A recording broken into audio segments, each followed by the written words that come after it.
going on, folks? Cardell Dudley Jr. back with another episode of All Around. Here at the A10 Men's Basketball Championship Tournament. The quarterfinal round, first have just completed. The first game I'm going to touch on, VCU, top seed VCU defeated St Bonaventure 76-59. A balanced attack from VCU just pretty much took St. Bonaventure out the game, and it was just an uphill, too much of an uphill battle for them to try to get back in the game. Uh, BC was led by Jack Clark, who finished with 17.6 rebounds. Zeb Jackson, who was huge off the bench, added 14 points. St. Bonaventure was led by Chance Moore, posted 19 points and 8 rebounds, and Melvin Council, who took over a late shot to will them back in the game, posted 19 points, 9 rebounds, and 4 assists. This game was dictated by VCU from the very start to the final seconds of the game. Obviously, their bonded defense is one of the top 10 defenses in the country. If you didn't know that, they have a lot of depth at every position, and they just pretty much swarm St. Bonaventure. We all know St. Bonaventure led by their guards, who I just named, Chance Moore, and especially Melvin Council Jr. But early on, they were trying to take advantage of, Noel Brown inside, and VCU wasn't having it. Every time he looked to make a move, he was being swarmed. Not to mention, VCU have a couple of athletic there on the slender side, but they're athletic, formidable defensive bigs on their own, and Jack Clark and Bam Goy. So that wasn't an easy win. And whenever he tried to make a move, they swarmed him, either forced him to pass it out, or it resulted in a turnover, and they thrived off those turnovers, man. They St. Bonaventure had 13 turnovers. VCU scored 21 points off of those turnovers. Also, the other difference in the game, the big difference in the game, bench production. VCU's bench, led by Zeb Jackson, 30 points. St. Bonaventure 5. That's a tall order. That's a tall order for any team to try to beat a team that's as stout defensively as VCU is. When you don't get more production from your reserves, you putting a lot of pressure on the starters after you get it done. They already have their hands full with VCU starters, man. Also, points in the paint, VCU 38-26. They need more production from their bigs. St. Bonaventure, there's no getting around it. Look, Noel Brown pretty much, in a sense, led the way with 6 points on 3 or 5, but a couple of those came in the second half when the game was already out of reach. Again, outside of Lejay Jones, who I failed to mention 10 points, he got to the free throw line but didn't shoot the ball well, fouled out late with Melvin Council Jr. and then Chance Moore. There was really no other production from any player on St. Bonaventure, and that's why VCU was able to, in a sense, pull away and cruise to 76-59 win. And keep in mind, this is with leading scorer Max Sugar scoring 2 points and shooting well below his standards from the field, shooting 1 of 9 from the field, 0-7 from deep. But he found other ways to impact the game. He always brought it. He still brought it defensively. He didn't let his inability to make shots dictate every other part of his game, especially defensively. He still brought the energy on the defense, man. And he posted a game high 11 assists and 6 rebounds. So he dictated the game in other ways, man. And it was a balanced attack. Joe Bama still added 13 points, hit some tough shots late. When St. Bonaventure kind of cut the lead to 5, he hit a couple shots late to make sure they get it back up close to double digits, and then VCU just took it from there. I mentioned Zeb Jackson, who's one of my favorite players in the conference, man. You don't get a lot of pub, but he just gets it done. He's a matchup nightmare coming off the bench for most teams. 6'5", can run point, play the 2 and the 3, defend all 3 positions. He can get it done, and he got it done tonight, including a big time dunk over Melvin Council. That kind of just set the tone that VCU wouldn't be denied tonight.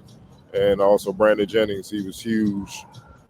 He was huge off the bench as well. Hit some timely threes, 12 points, 3 or 4 from the field, but 3 or 3 from 3.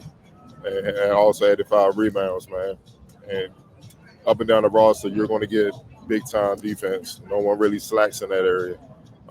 It's been on road. And also the return of Philip Russell was huge. His first game back in a few games in a couple weeks from an ankle injury, and for the most part, he looked sharp, just a little out of rhythm. You know what I mean? Like conditioning was a problem. He had the same energy. It was just rhythm. Obviously jumping. You miss a few games, and then you jump right into uh, the conference tournament. That's a bit of an adjustment, even more so than in the regular season. But he looked solid all in all, man. But the VCU, they handled business as was expected. Man. So they move on in the semifinals to face the winner of Loyola and St. Louis. With that being said, move on to the second game. Your Loyola Chicago defeat St. Louis 72-64. That's who will be facing VCU in a 1-4 matchup. Jaden Dawson, Dez Watson, my fault, led Loyola Chicago 25 points, game out 25 points. Well, not a game out, team out 25 points and 3 rebounds. Jaden Dawson added 12 points and 4 rebounds. And Sheldon Edwards posted 10 points to lead Loyola Chicago. Isaiah Swope. You're going to hear a lot about him in my recap of this game. Game high 30 points, 4 rebounds, 3 assists, and 3 assists. And Robbie Abilene added 12 points and 6 assists.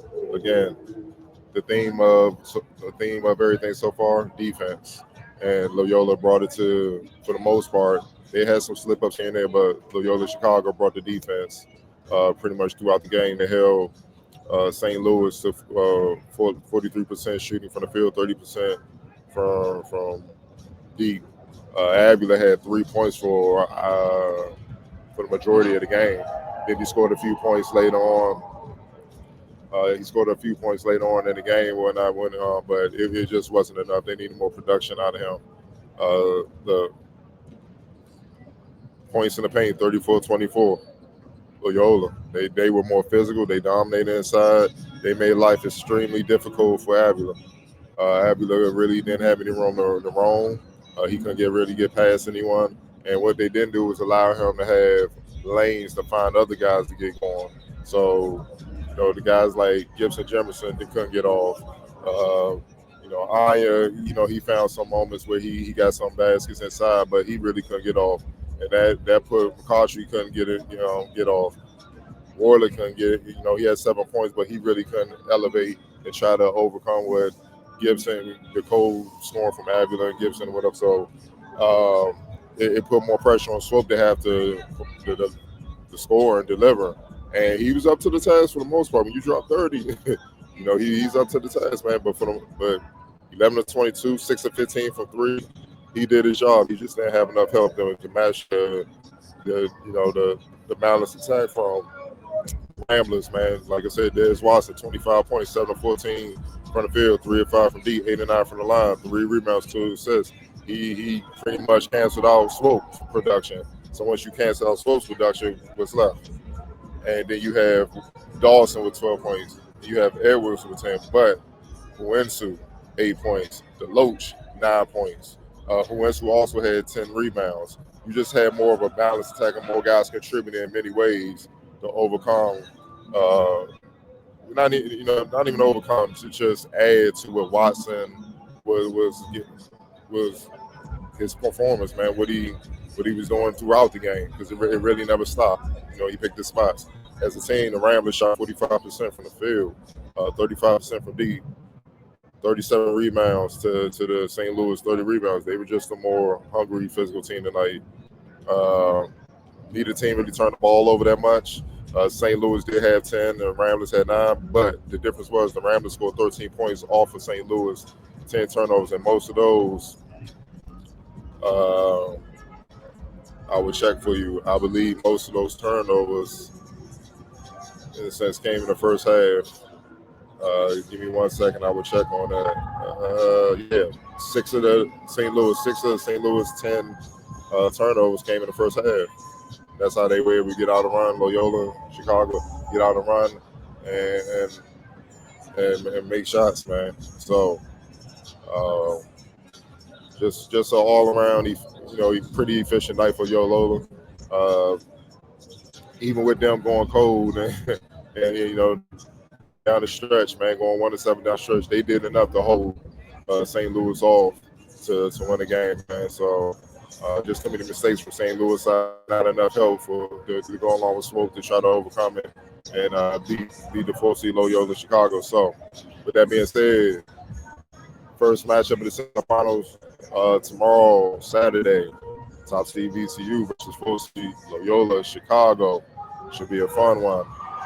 Second slated up is George Washington versus George Mason. Second seed George Mason, and then the night went in with St. Joseph taking on Dayton. So some exciting games to close the day out.